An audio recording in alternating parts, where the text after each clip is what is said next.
சிதம்பரம் நடராஜர் கோவிலில் ஆனி திருமஞ்சன உற்சவத்தையொட்டி தேரோட்டம் கோலாகலமாக நடைபெற்று வருகிறது.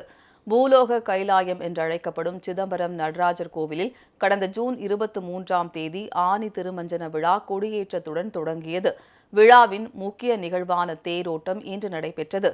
சிறப்பு பூசைகளுக்கு பின் மேளதாளங்கள் முழங்க தேர்கள் வலம் வருகின்றன. சிவனடியார்கள் தேவாரம், திருவாசகம் பாட விநாயகர், சண்டிகேஸ்வரர், முருகர், நடராஜர், அம்மன் ஆகியோர் தனித்தனியே எழுந்தருளிய தேர்கள் ஒன்றன் பின் ஒன்றாக வீதியில் உலா வருகின்றன. வழிநெடுகிலும் ஆயிரக்கணக்கான பக்தர்கள் திரண்டு கும்மியடித்தும் கோலமிட்டும் சிவன் பார்வதி வேடமிட்டு நடனமாடியும் வழிபட்டு வருகின்றனர்.